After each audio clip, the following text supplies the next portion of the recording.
నీ కన్నీటిని చూశాను, నీకు మరలా ఆయుష్ను ఇస్తున్నాను. ఎంత చక్కని మాట అది. నీవు కన్నీళ్లు విడిచుట్టు నేను చూశాను, నీ ప్రార్థన నేను అంగీకరించాను, నీకు ఆయుష్ను ఇస్తున్నాను. దేవుని బిడ్డలారా, ఈరోజు మరణ భయం నేను వెంటాడుతుందా? ఎవరో చెప్పేశారు ఆల్రెడీ, 1 నెల లేదా ఒక 2 నెలలు మాత్రం నువ్వు బ్రతుకుతావు, 3 నెలలు మాత్రమే నువ్వు జీవించగలవు. ఈ రోగం నిన్ను మరణానికి ఇడ్చుకుని పోతుంది. నీకు ఆ దోషం ఉంది, ఈ దోషం ఉంది, అందును బట్టి ఈ నెలలో నువ్వు అదైపోతావు, ఇదైపోతావు. ఎవరెవరో నిన్ను చూసి మాట్లాడుతున్నారా? మానసికంగా నేను కృంగదీయడానికి ప్రయత్నం చేస్తున్నారా? నీకు ఆయుష్ ఇచ్చేవాడు దేవుడు కదా, ఆయన కదా జీవాధిపతి. ఆయన గట్టిగా పట్టుకో, ఆయన యందు విశ్వాసం ఉంచు.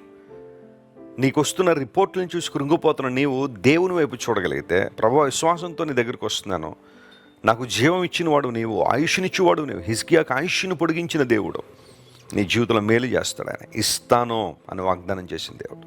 నా ప్రాణం పెట్టడానికి నాకు అధికారం ఉంది, తిరిగి తీసుకోవడానికి నాకు అధికారం ఉంది అని యేసు ప్రభువు వారు ఈ లోకంలో ఉన్నప్పుడు మాట్లాడారు.